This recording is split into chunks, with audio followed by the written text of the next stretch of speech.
definitely. Back in the building, back on the map. If I can get my voice here as y'all gather into the building, man. I got the cast they watch later after a while, and then it sits in their mind. They say, yo, that brother talked about that whole thing. I need to go back and go watch and get, and then they go get the information to what we have. But ETE Mhitap Seni Senet Ankwastijad Anku Jasaneb do. Thank you, Hindu family, for coming in again as we continue with our discussion from the other day. Really getting involved with East Africa, the Atlantic slave trade. Before we go to a different topic, and by the way, this is Heck in the Chair. Hit the subscribe button, hit the like button, get involved. You know, I don't ask you to join. I didn't charge you any money. I'm okay. I got bread. When I need money, I'll talk to you. I'll let you know. And I'm gonna let you know. No. So yesterday we went over our brother Rob Warren's claims. I'll pull those up. And as well as Garfield Reed. I'm going to loop them together because they're the two who always say this. I talked to my brother Rob Bourne on Facebook today to let him know I want him to respond. Go on and respond. I know he will. That's my guy. He won't disappoint. It'll be fiery. But he going catch the L. It is what it is. We've already given him the L. But let's go back to the claim that he stated the other day. Let's just kind of recap what happened yesterday as we get into new information today, right? Recap yesterday as we get into new information today. And it was him, a few other brothers just happened to chime in. Like I just happened to pull you guys out. Don't get offended or your feelings hurt. Just because I pulled your information up with his. Like I said, this is a show about debunking certain things that keep coming up in our community. You just happen to be on the chopping block. You didn't know. You got it right the next day. I seen you in the chat the next day. You got it right then. But you didn't have it right when you needed it most. But let's go here. Let's pull it up here. Let me blow it up a tad bit. You guys will hear phrases like this all the time. The first one is not important. The Elijah thing is not important. This one with our brother Ricardo Robinson was a little important. It was a little important because he says, I'm Jamaican. We practice West African. So he doesn't know everyone who's filtered through Jamaica to make up the humans of Jamaica. Doesn't really know. But my brother Rob Bourne, who's the funniest, that's my guy. Real talk. No Kemet culture got off no slave boat. Not one revolt, nobody calling on the SAR, stop this Egyptomaniacs. So we already covered yesterday. There were SARs who got off the boat. Go check yesterday's broadcast. Not only did we cover that, we covered the routes showing East Africa had to be involved. It had to be involved. Not only that, we did it here when he asked in the 1700s. Not only that, if you check our brother's channel, I was going to pull up a clip of them talking about Egyptians in East Africa, but I didn't do it to him. Give me 1 second. I'm going to take this phone call really fast, and we're going to get right back to the action. Give me just a second, if you will.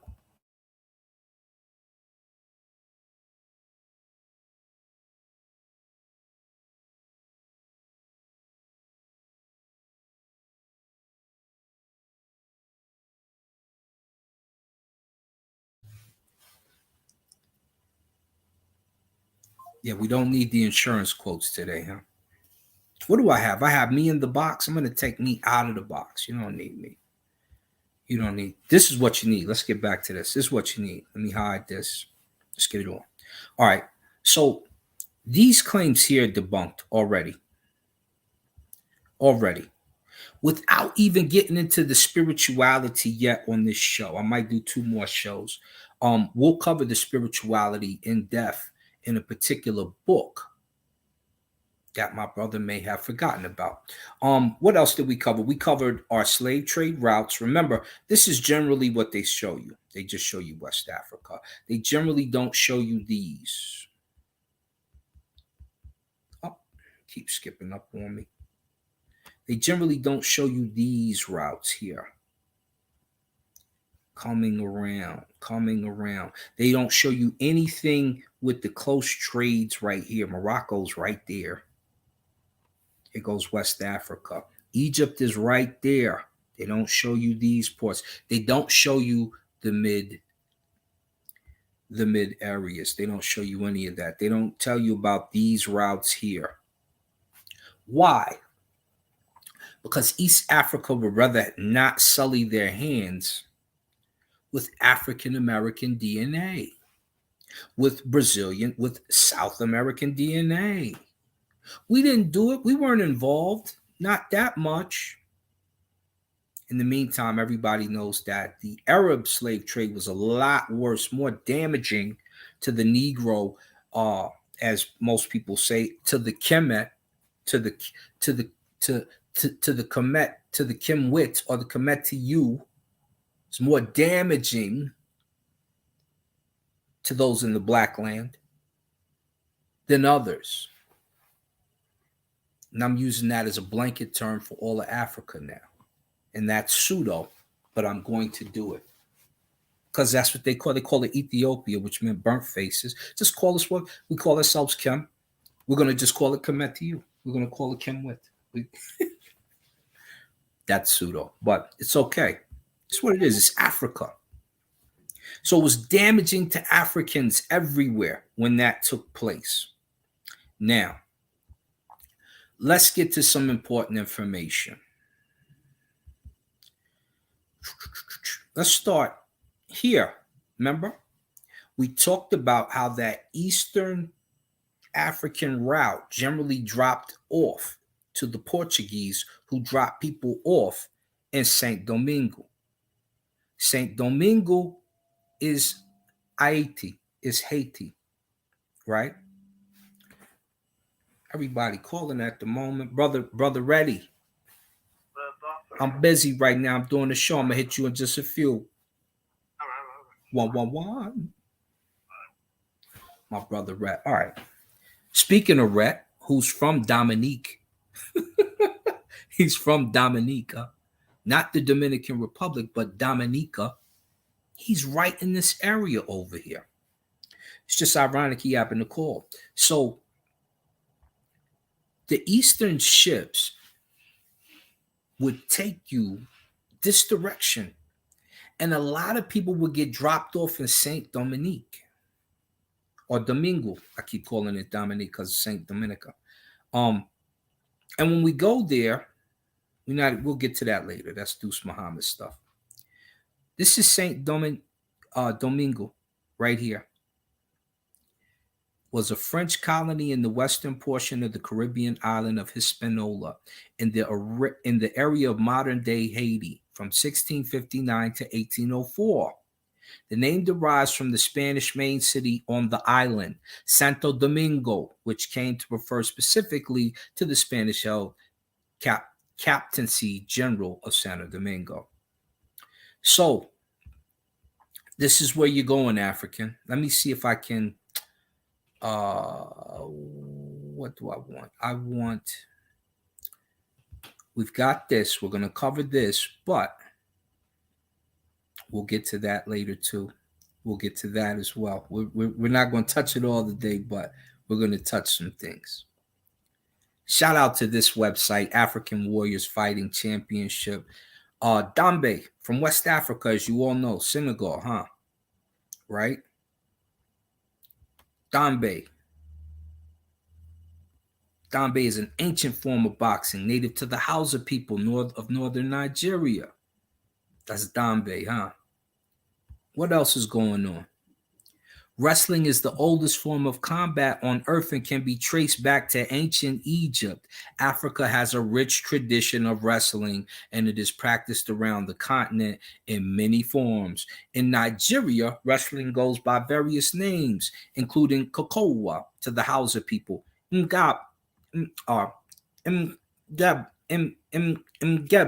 to the Igbo tribe, and Gidigbo to the Yoruba group. Historically, wrestling contests took place to mark special occasions such as religious festivals. In Africa, wrestlers or in African warriors wrestling bouts, competitors employ techniques such as clinching, throws, and takedowns. Why would they include this? Wrestling is the oldest form of combat on earth and can be traced back to ancient Egypt. Why would a Western African sport include Egypt? Because there are ancestors and they know that and we know that, and they don't have a problem saying that. Only some of these new cats have a problem saying that. They think that's Egyptomania. They really just don't know that's African tradition. That's what you should be saying. That is African tradition. But let's get back, because remember our brother's claim, right? Remember our brother Rob Bourne's claim. He said,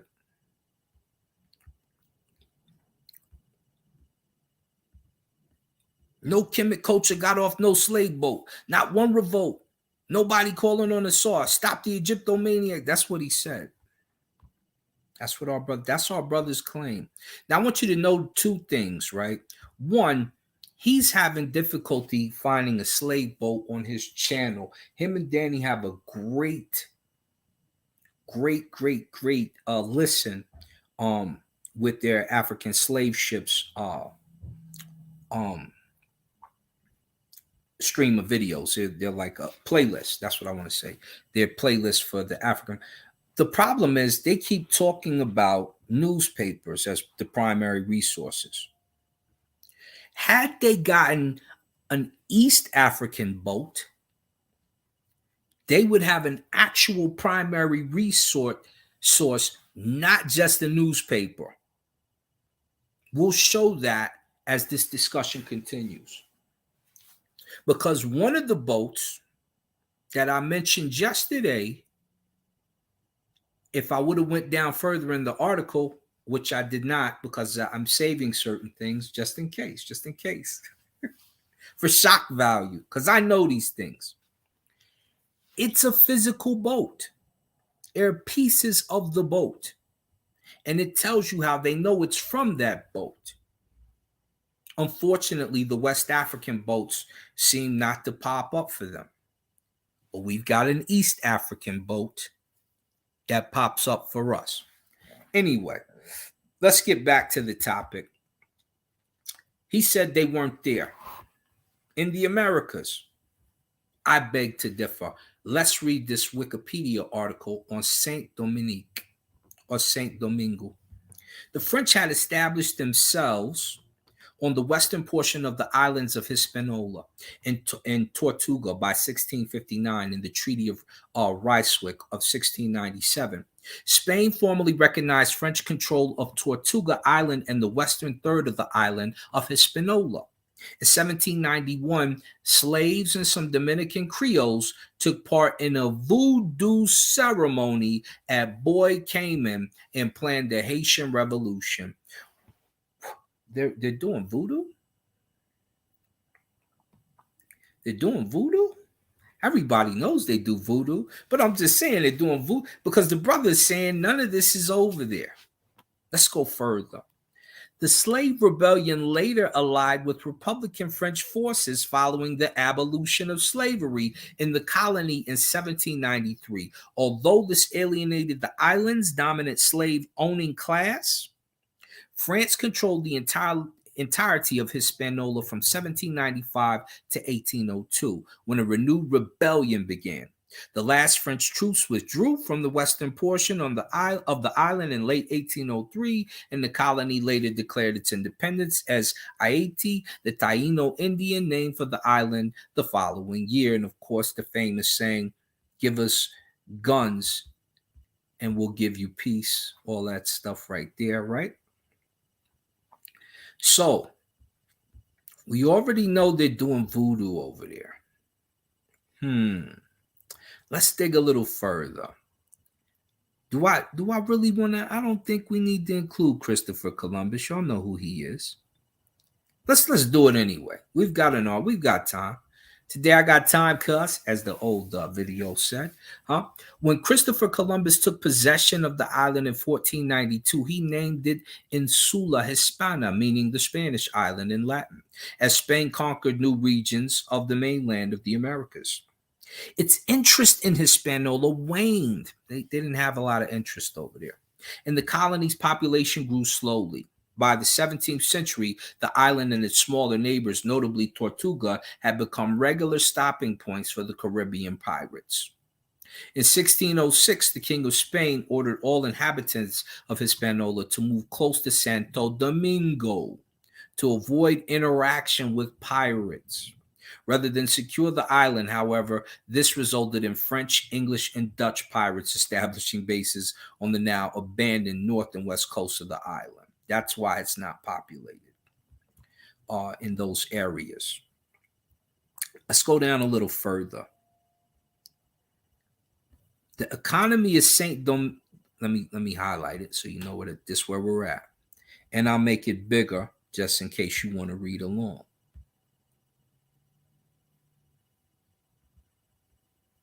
Not that big though. Goodness, 300. 300.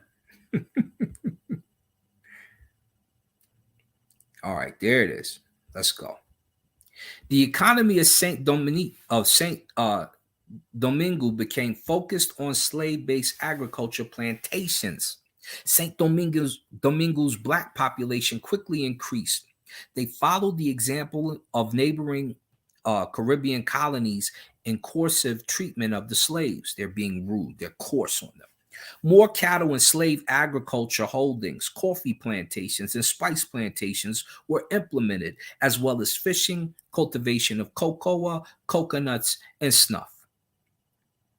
Things you usually mess around with in Africa, except for them, some of the stuff is not, but Saint Domingue quickly came to overshadow the previous colony in both wealth and population. Nicknamed the Pearl of the Antilles, Saint Domingo became the richest and most prosperous French colony in the West Indies, cementing its status as an important port in the Americas for goods and products flowing to and from France and Europe. Thus, the income and taxes from slave-based sugar production became a major source of French budget. So, as I said yesterday, it's called Kasu something. I can't remember. It's like Kasu something. It's the word for sugar. It's an African word for sugar, basically. And that's what they're coloring. That's what they're covering. The reason why they're bringing you over there to farm this stuff, to get busy for them. You can deal with the lands. They can't. Your immune system is better. Theirs isn't. You got to go. We want slaves who can work. We want captives who can work. This is why they're doing it. The first sugar windmill was built in 1685, right? Jean-Baptiste Colbert, and et cetera, et cetera. So as we get deeper into this, we're going to get busy. We're going to uncover some things. Here we go. Plantation economy, slavery in Haiti, Saint Domingue. Prior to the 7 Years War, the economy of Saint Domingo gradually expanded, with sugar and later coffee becoming important export crops after the war, which disrupted maritime commerce. The colony underwent rapid expansion. It exported 72 million pounds of raw sugar, 51 million pounds of refined sugar, and 1 million pounds of indigo. So you can see commerce is booming. It's booming. The Pearl of the Antilles, as they call it. One of the richest colonies in the world in the 18th century French Empire. It was the greatest jewel empire, France's mercantile crown.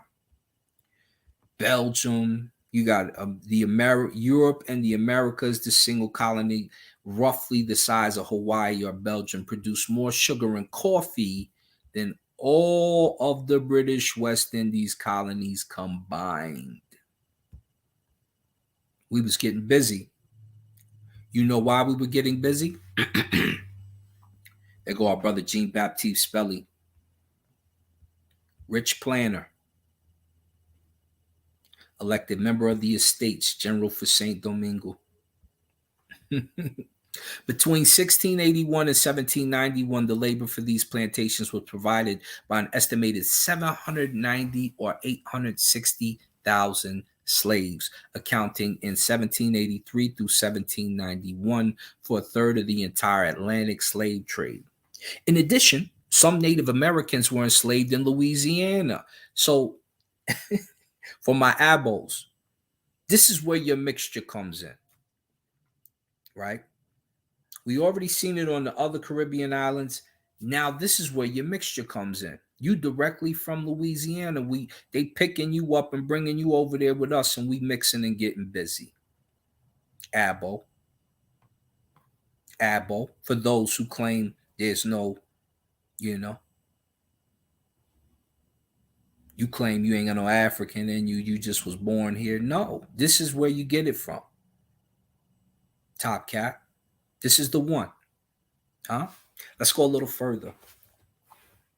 Native Americans were enslaved in Louisiana and sent to Saint Domingo, particularly in the wake of the Natchez Revolt between 1764 and 1771, right around the same time. The average annual importation of African slaves varied between 10,000 and 15,000. By 1786, it was about 28K. And from 1787 onward, the colony received more than 30,000 slaves a year.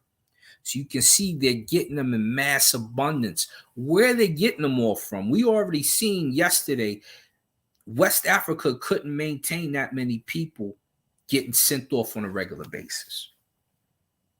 So let's see what's going on. The inability to maintain slave numbers without constant resupply from Africa meant that at all times a majority of slaves in the colony were African born, as specific conditions of slavery and exposure to tropical diseases such as yellow fever prevented the population from experiencing growth through natural increase. Slave traders ventured along the Atlantic coast of Africa, buying slaves for plantation labor. Most of the slaves they brought were war captives and enslaved by an opposing African ethnic group. We talked about this before on Smash's show. I've said this several times over the years. And our brothers Rob Bourne and them probably say this as well. The slaves that they purchased came from hundreds of different tribes. Their language often were mutually incomprehensible, and they learned Creole French to communicate. So there's a lot of languages happening. We need a common language. Probably means you're from West Africa. Probably means you're from South Africa. You're definitely probably from North Africa. And you're probably from East Africa, which has been the stepchild of who? Garfield, Rob Bourne. I don't know why. We'll uncover it as we continue to grow. I don't know why. I don't know why. I know one of them, I think, is Rob Bourne. Ain't you Haitian? Let's go. I don't know, but I think we had that conversation. We'll talk about it. So the slave population around 1789 totaled to 406,000, according to Jacques-Pierre Brissot, or 465,000. The Saint Dominican, a Frenchie ex-slave and Creole of color population numbered about 28K or 32K, and Saint Dominican whites numbered 40 to 45,000, which included the larger group of petites blancs, which is white in Spanish, consisting of Creoles of lighter complexions, French subjects, engagees, white indentured servants, and foreign European immigrants and refugees, and the tiny exclusive group of Grand Blancs. Blanc is white in uh, French, and I believe a couple of them are Spanish, I think, too. I can't remember. Blanco, I think it is, and the other one. White nobles, of whom the majority lived in France. Let's go down further. There were numerous kinds of plantations in Saint Domingo. Some planters produced indigo, cotton, and coffee. These plantations were small. The average sugar plantation employed 300 slaves, and the largest sugar plantation on record employed 1,400 slaves.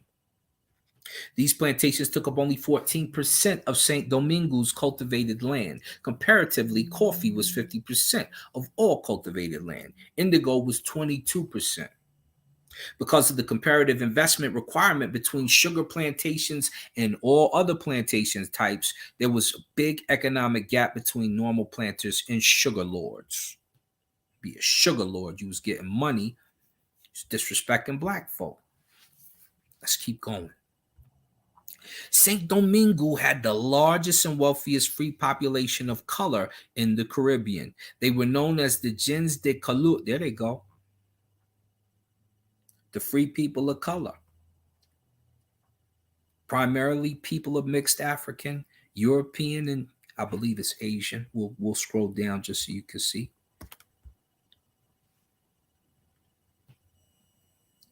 Yeah. Native American descent who were not enslaved. However, the term also applied to people born free who were primarily of black African descent with little mixture. Little mixture. Let's talk about it for a second. Let's see. Who were not enslaved. However, the term also applied to people born free who were primarily of black African descent with little mixture. They were a distinct group of free people of color in the French colonies, including Louisiana and in settlements on the Caribbean islands such as St. Domingo, Haiti, St. Lucia. Y'all know where St. Lucia's at. Dominica, my man, he from there. Guadeloupe and Martinique. These territories in major cities, particularly New Orleans. Mixed race, multiracial, colored, Dougla, half caste, Afakasi, Mestizo, Mutt, Melanguen, Metis, Mualad, bi-ethnic, mostly African. You're mostly African, Indian descent. That's where you guys get your mixture from. That's where it comes from. The majority of it. Look, these colonial societies classified mixed race people in a variety of ways, generally related to visible features and to the portion of African ancestry.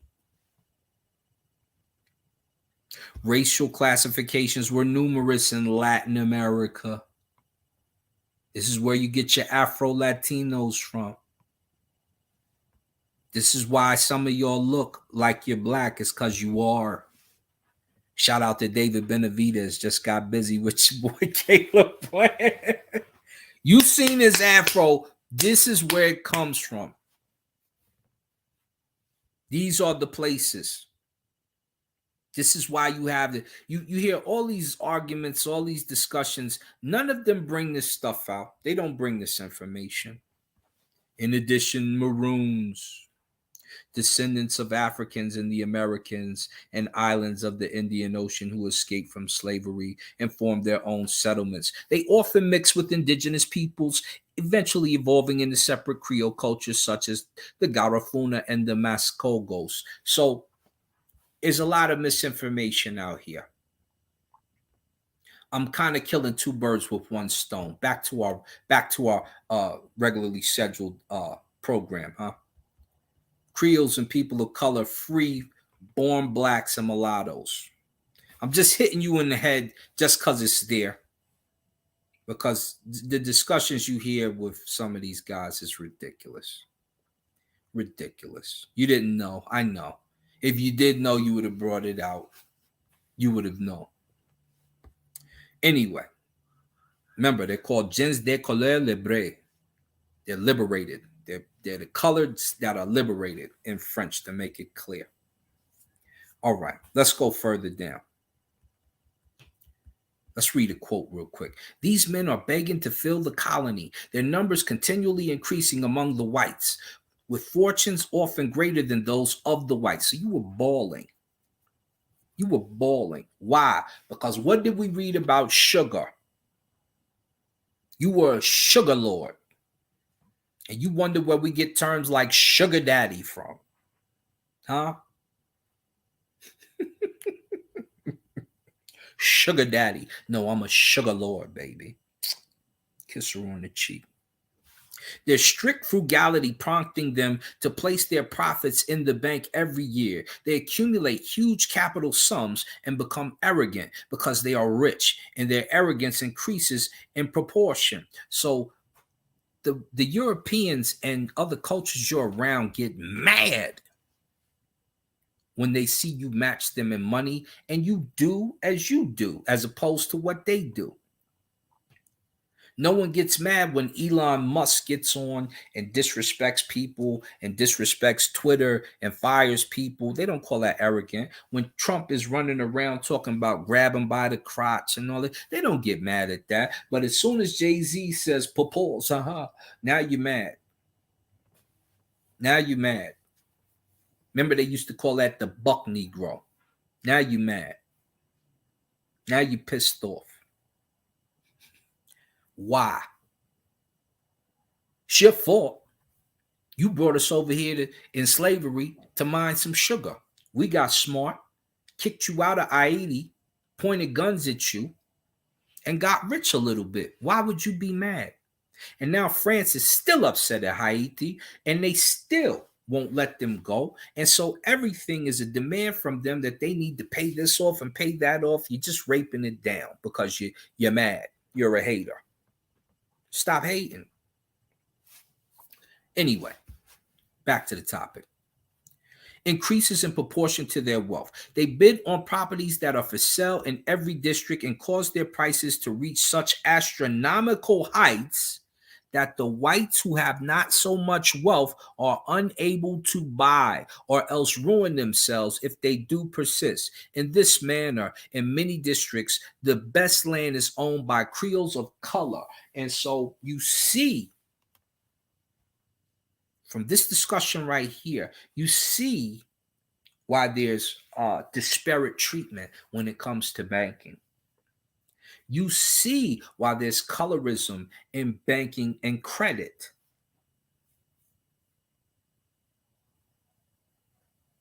Because they remember a time when it felt like it was going to start to be Egypt again. But you mad at Egyptomania. We're going to get to that too. We're going to get to that. Although the Creoles of color and affranchis held considerable power, they eventually became the subject of racism and a system of segregation due to the introduction of divisionist policies by the royal government. Which royal government? There you go, right there in France. There you go. He got a problem with you. As the Bourbon regime feared the united power of the Saint Dominicans. Goodness. That's what happened to your power when you ask what happened. These are your stories. Anyway, let's move down. This was the last region of the colony to be settled, owing to its distance from Atlantic shipping lanes and its formidable terrain, with the highest mountain range in the Caribbean. In the parish of Jeremy, the gens de couleur libres formed the majority of the population. Many lived in Port-au-Prince, y'all know what that is, as well, which became an economic center in the south of the island. Let's get busy, because now we gotta get to what we were discussing in the first place. Our brother Rob on. Rob Bourne and Garfield with the West Africa, West Africa, all West Africa. I don't know what he's talking about. They always these Egyptians. Yeah, we about to get busy right now. That was the quick history lesson right there. Let me check with the chat real quick. Let me make sure the chat is okay. I ain't checked with the chat the whole time. I see my brother Jay Edwards, my Aunt Raya, Dasha Ab in the building. Hitap, Imitap to all my Sinu. Y'all know, yeah, we about to tear our brother down a little bit. We about to go. We're not even tearing him down. We just educating them. We educating them today. Let's educate them today. The vast majority of slaves in Saint Domingue, I don't know why I can't say this, Saint Domingo were war captives who had lost the war with another ethnic group in Africa. In Africa, most slaves came from ethnic tension between different tribes and kingdoms, or religious wars between pagans and Muslims. You see that? You see that? See, Deuce Ali didn't want the issue. Deuce Ali is the person who taught Marcus Garvey, for those of you who don't know, when I was breaking this down.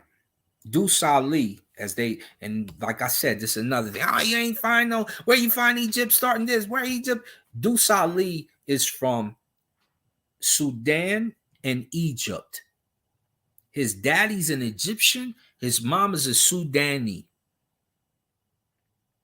If you've ever read, and we're going to read this book later, not today, but later, I'm going to pull the book up. And it's going to tell you, it's one of Drew Ali's partners, and it tells you what the foundation of being a Moor is established on. And it's Egyptian astrology. Our brother Rob Bourne already knows this. He already knows this, but he keeps talking like this is what aggravates me with it. Garfield has no idea about this, I don't believe. He may. He'll claim he did. No, I knew already. I knew already. He ain't know nothing. He ain't spoke on it yet. Muslim pagan interreligious wars. Traditional African religions have faced persecution from Christians, and Muslim adherents of these religions have been forcefully converted to Islam and Christianity, demonized and marginalized. The atrocities include killings, waging war, destroying of sacred places, and other atrocities. So when you come over here bopping your 5% ahead, oh, the God, hopefully you switch that to the natural rule, not the Islam that brought you. The only reason you run around being a Muslim is because it protected you. It's just like the rap battle I had with my man Jay, who was an Israelite. He was a Hebrew Israelite. The last verse I had to give him a lesson. So I named the very first, he's an African Greek. I'll pull this up at a different time because we'll cover this. He's an African Greek baptizing people. Because if you were under the guise of Christianity, Europeans would enslave you civilizedly, as they termed it, instead of try to kill you because they were afraid of you. They really weren't afraid of you, but they know that once you start to get in power, it's a problem. And so you see the mind trick that they run on you on a regular basis. And so we did that. I took them from that one. And at the time, it tells you, when I read it for you, because I read it, it says, at this time, there were no Black Christians in America. This was like the only one. He was like the first one. Then you get into people from the Book of Negroes who become Christian to make money off of Christianity and to be safe from white people, and then move to England and become Muslim to make money off of Black people some more, evangelizing to you. This is important.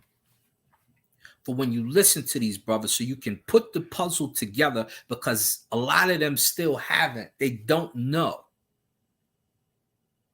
They're still reading articles, piecing stuff together. Already know how it goes. Many of the slaves who came to Domingo could not return to Africa as their home was controlled by an opposing African ethnic group, and they stayed as affranchis. What's an affranchis? In Domingo. In the context of the history of slavery in the Americas, free people of color were primarily people of mixed African, European, and Native American descent who were not enslaved. However, the term also applied to people born free who were primarily of Black African descent with little mixture. And we covered that already. We covered that above. What are they called again? Hold up, let's shoot up. And what are they called again? Gens de couleur libres. There they go. That's them. That's where you get your red bones, your yellow bone. We're getting deeper. Now we see there's a mixture. We see there's a mixture. Let's go into that mixture. Non-Muslim captives, slave traders who would sometimes identify their slaves as Bambara in hopes of securing a higher price. He's a Bambara. He ain't one of them others. You know what I'm saying? Let's go further down. The Arads, the tattooed people who use the poison to kill their enemies. They worship the moon and serpents. Toussaint Louverture was reportedly of Arad heritage. The people of Ouida, tattooed people whose women were known to be extraordinarily flirtatious. The people of Essa, who religiously worshiped the dead king of their people as a divinity. Rabborn, you're falling apart right now. You're falling apart, my brother. Let's go back up and let's read these Bambaras real quick. I ain't even get, this is just the article. I ain't go to the other piece yet. We ain't get to the other piece. The Bambaras. You see him? You see our brother? Let's go. Let's go. The Bambaras were often used as a generic term for African slaves. European traders used Bambara as a term for defining vaguely a region of ethnic origin. Muslim traders and interpreters often use Bambara to indicate non-Muslim captives. Slave traders would sometimes identify their slaves as Bambara in hopes of securing a higher price, as Bambara slaves were sometimes characterized as being more passive. So wait a minute. Are you telling me what Iambicolus told us when the pagans ruled it was more peaceful? When you get a Bambara, he's peace. He ain't tripping. He don't want no problems. He just want to live. Further confusing the name's indication of ethnic, linguistic, religious, or other implications, the concurrent Bambara Empire had notoriously, they probably meant to say notoriously, for its practice of slave capturing. Look at where they're capturing these slaves at. Ain't that Egypt in the upper right corner? That say Cairo, that say Qutra, that say Barca, that say Zuela, that say Tunisia, Algeria. How they, and look, they're going Timbuktu, they're going, and that's West Africa. There go Mogadishu. That's where Zanzibar. We know there's a slave post there. We read that yesterday. What? Slavery has been widespread in Africa. Systems of servitude and slavery were common in parts of Africa in ancient times, as they were in much of the rest of the ancient world. When the trans-Saharan slave trade, Indian Ocean slave trade, and Atlantic slave trade, I don't even need to go here, man. We're going to get there. But look at the routes on the right. That ain't the West Coast is over here, right? West Africa is along the left side. That's where the slave trade routes show. Didn't I tell you they don't like to show this eastern portion? Didn't I say that when we first started? They don't like to show that because it sullies their hands. It gets their hands dirty, doesn't it? We don't need you to know that, brother. No, don't do that. Don't do it, please. Don't do it. But we got to, because we got brainwashed Africans running around here right now talking about you only from West Africa, and they got the slave trade destroyed all of Africa. And you ain't just here by West African origin. I'm not. I'm more Congo than anything. That's Central Africa, brother, right under the Sudan. And I got some Messiah in me. And I only got 3% white, and I know my European family. Do you understand? Look at these routes. They ain't nothing to do with West Africa right now. We talking right there, that's talking about north, south, and east. Really is north and east.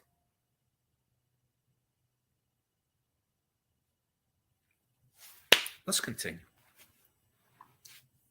I need y'all to wake up,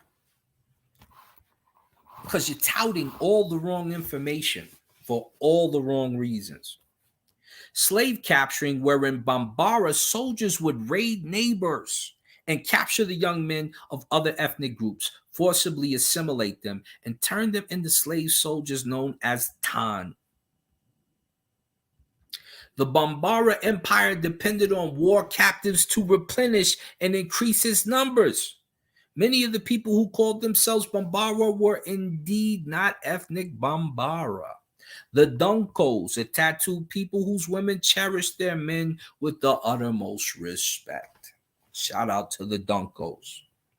The Aradas, a tattooed people who used the poison to kill their enemies. They worshiped the moon, mollusk, and serpents. Toussaint Louverture was reportedly of Arada heritage.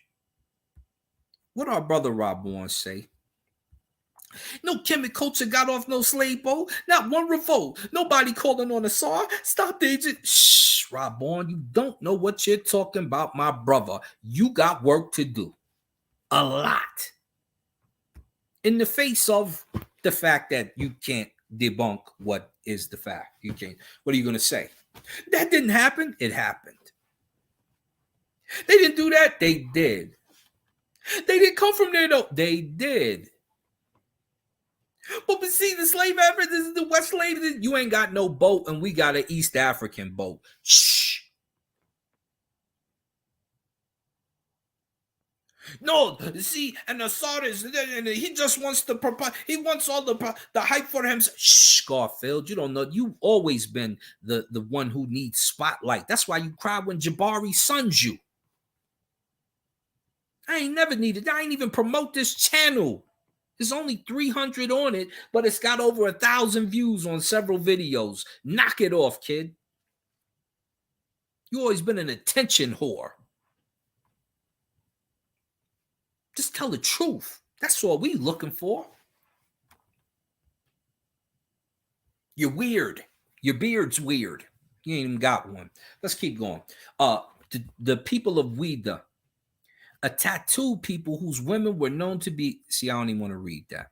Women of Ouida wore a heavy ring inside of their bottom lip, and the skin of their throat was modified with cuts of a knife. So we've already got that type of culture, and I ain't even getting in depth yet. We ain't getting in depth yet. This is just the superficial. The people of Essa, who religiously worship the dead king of their people as a divinity. Rob Bourne, I could drop the mic right there, brother. We could drop the mic right there on that particular worshiping habit. Because you know where you find that at?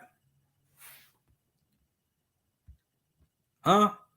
No Kemet culture got off no slave. You know where we find that at, Rob Bourne? You know exactly where we find that at, don't you? The cadaver is embalmed with palm oil, which conserves the body's freshness for a long time. The body is dressed very extravagantly, and a guardian watches it day and night as travelers come to visit and pay respects. Shh. You West African wannabe. Of course, that's fine. West Africa don't deny East Africa. You do. They still work voodoo. Let's read it again.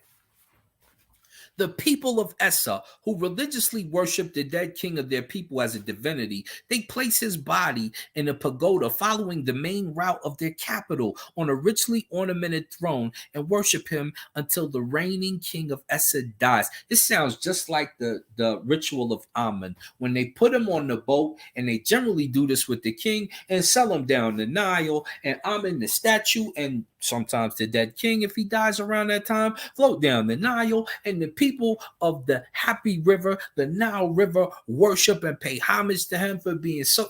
Kid, this is what you are right now. You a body. You a body. You a cadaver. The cadaver is embalmed with palm oil, which conserves the body's freshness for a long time. The body is dressed very extravagantly, and the guardian watches it day and night as travelers come to visit and pay respects. If that's not, shh, that's a mummy in America. That's a mummy in America. When y'all see him today, type, it's a mummy in America. If he asks who said it, tell him my name. He know me. You know what it is. The people of Urba are fierce people who are arbitrary in their resolutions of revenge. If a murder takes place, the dead's relatives do not search for the killer. Rather, they will hide and will disembowel the first passerby without fear of a judiciary backlash, offering the victim's life as a sacrifice to their god, Brataeoth. Now, I ain't big on sacrifice, but wasn't y'all claiming we was doing sacrifices? Y'all was saying the Egyptian family was doing sacrifices, huh? They prepared the funeral of their relative, leaving the corpse of their victim exposed to the air and devoured by ferocious beasts. And what is the rule when you disrespect? There will be no grave for you. You can find it in Ankh Shashank, and I believe you can find it in Ptahhotep or Amenemhotep. I believe it's Ankh Shashank, though. You can definitely find it in Ankh Shashank, but I think you can find it in one of the others. You disrespect, you won't get a grave. The animals will come get you, as the papyrus reads. They dig a huge trench where the murder was committed so that the spirit of the dead may not wander to other places. Wow. The cadaver is embalmed. Here's more embalming here. And exposed and placed in an iron cage so that the body is not touching the ground. Sounds like that big black coffin they usually put. Anyway, for this reason, the body is safe from carnivorous animals, as they cannot get through the iron bars and the deepness of the trench. So the killer or whoever walked by gets sacrificed. His body's left for the animals, but the family member does not touch the ground, is not desecrated, and no animal is getting through that metal. They cannot get through the iron bars and the deepness of the trench. A little hut is constructed above the cage so that the weather does not interfere with the body. So they're putting houses, no different than a tomb, over the top of the body. The king of Urba often calls meetings of magic men that are called Macandals, whose purpose is to foresee the results of battles. And don't we got to shh, Rabon and God, shut up. Enough. Enough. This is the punishment for you because you're acting criminal in your conduct, leading to your defeat. Talking to Asar M. Ka and others today.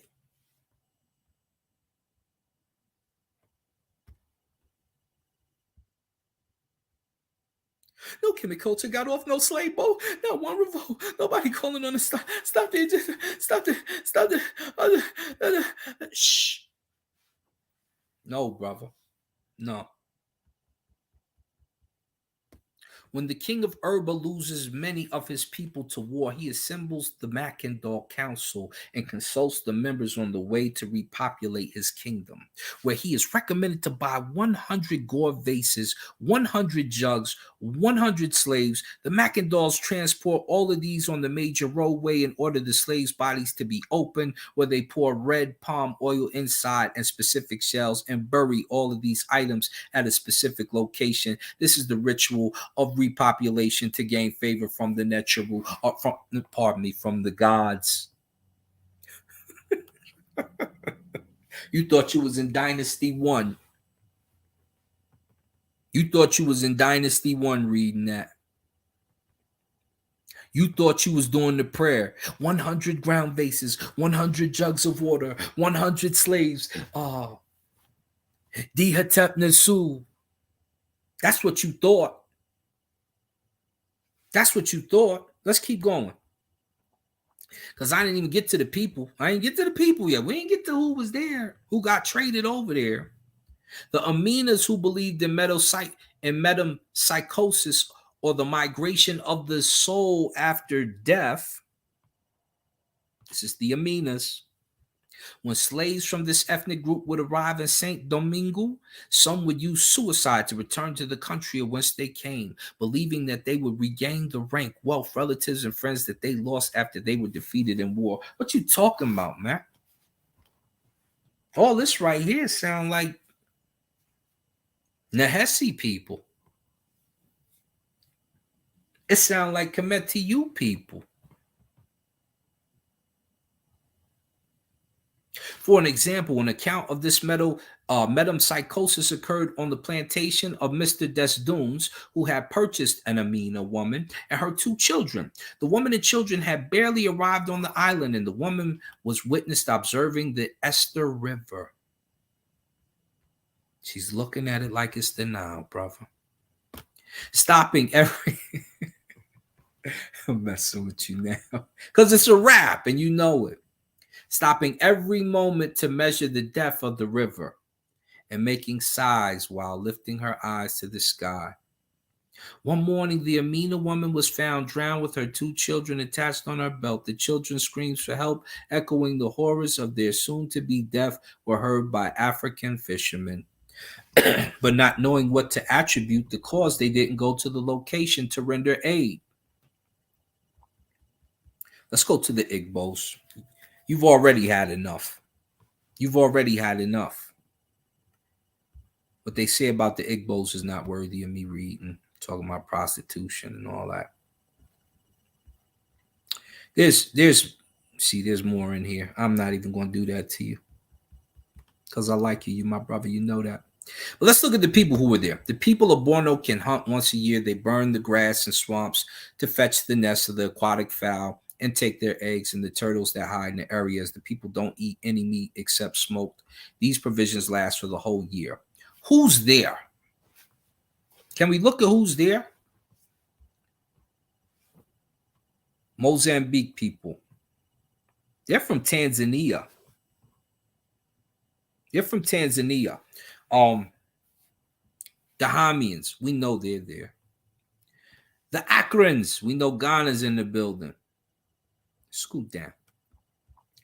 The Crespins,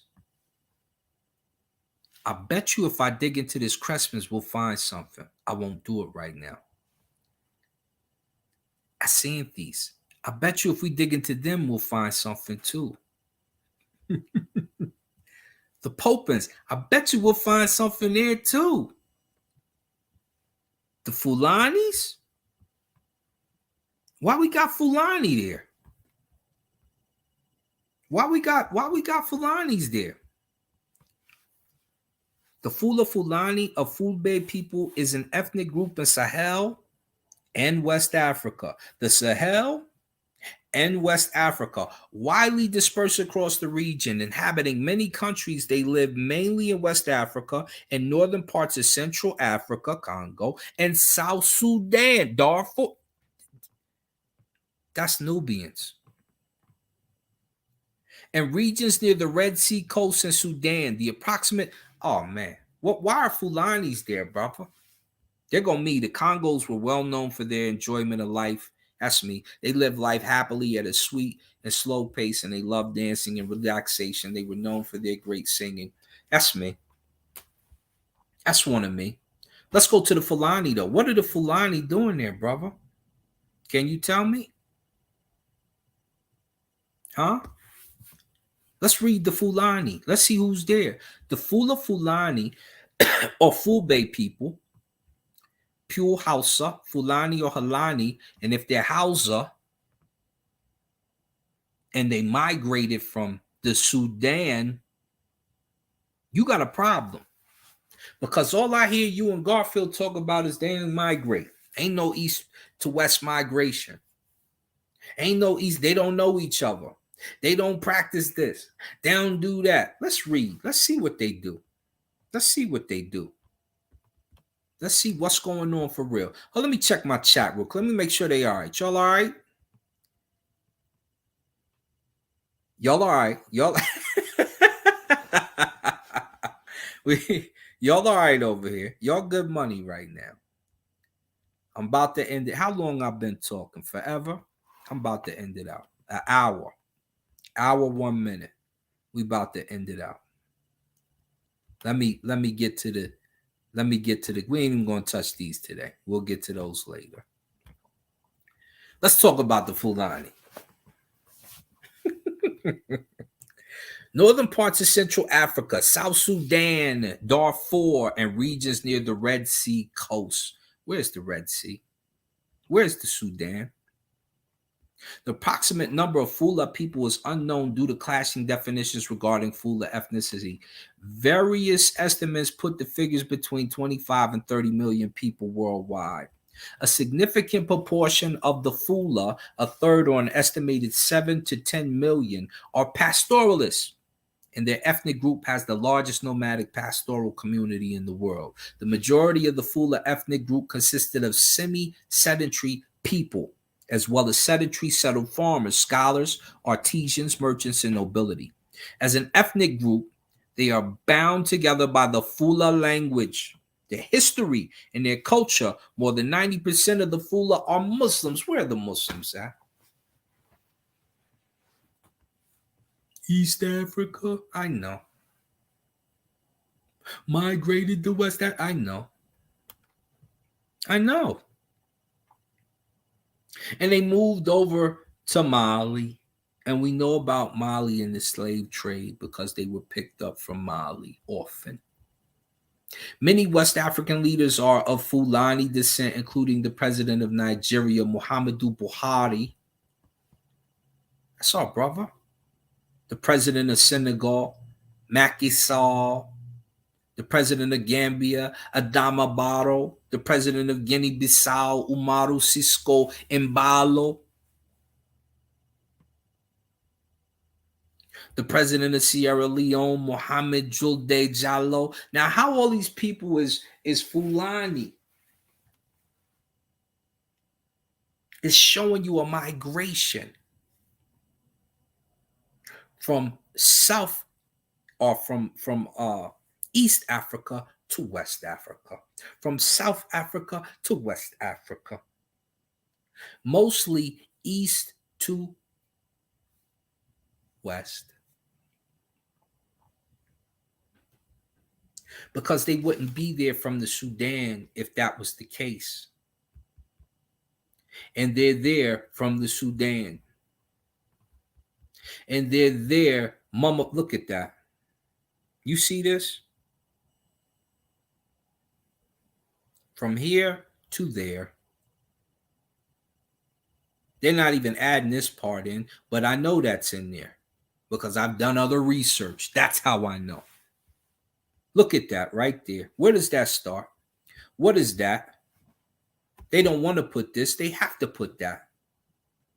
You know, there's a part in another portion I was going to read talking about the Messiah. We're not even going to get into that. Well, we might. I'll touch on it as I end out. Look at that. What does the distribution map say? A distribution map of Fula people. Dark green, a major ethnic group. Medium, significant. Light, minor. They went from here to here. You understand?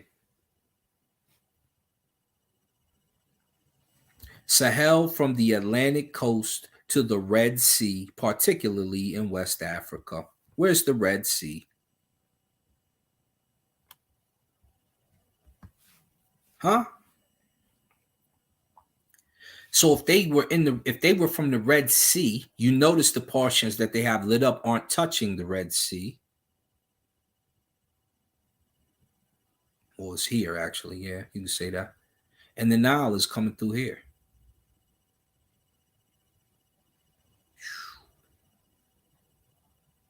All the stuff that used to be called the Black Sea, huh?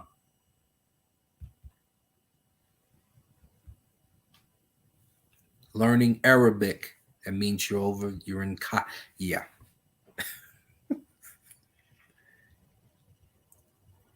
Burkina Faso and the Sahel regions, provinces of Sino, Wadalan, Soum, the areas occupied by Sokoto Caliphate, etc., etc. Where are caliphates at?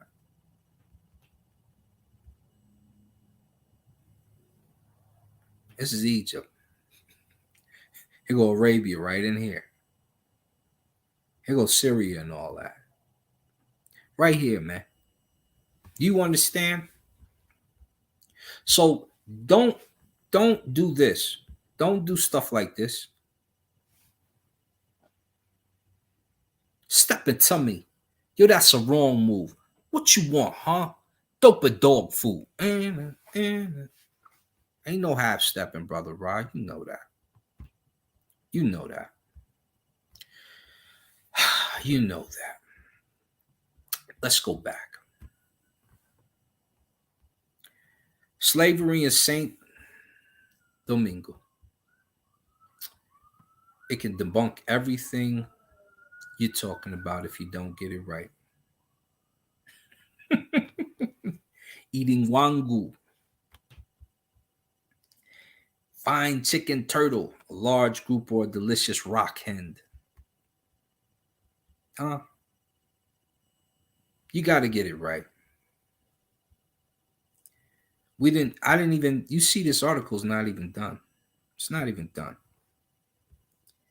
Guinea, Congo, Fudum, Dahomey. It's not even done. But this is the stuff we have to cover when you say what you say. Say. We didn't get to this. We didn't get to that. Let's cover this one real quick, just a piece of it. Because this is going to be important. DNA confirms oral history of Swahili people. We'll be talking to my brother Nkosi concerning, right? Because there's certain things they keep saying, and you're really messing it up. I just want to read this because this ties in. A long history of mercantile trade along the eastern shores of Africa left its mark on the DNA of ancient Swahili people. A new analysis of centuries-old bones and teeth collected from 6 burial sites across coastal Kenya and Tanzania has found that around 1,000 years ago, local African women began having children with Persian traders,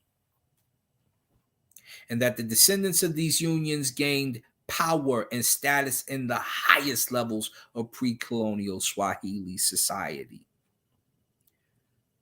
which tells us that their mythos have weight to them, because their mythos say they come from the north,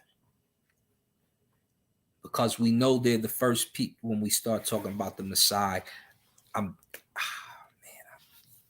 not going to do it to you today.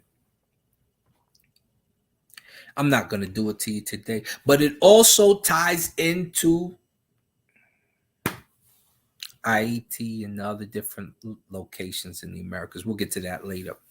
The findings help educate the foundations of Swahili civilization and suggest that the long origin stories passed down through generations of Swahili families may be more truthful than many outsiders have presumed. The genetics corroborate the Swahili people's own history that they tell about themselves, not what others were saying about them, said Esther Brio, a geneticist and postdoctoral fellow at Harvard who led the DNA analysis with her advisor, David Reich. I haven't even opened the books up yet, guys. We're just touching the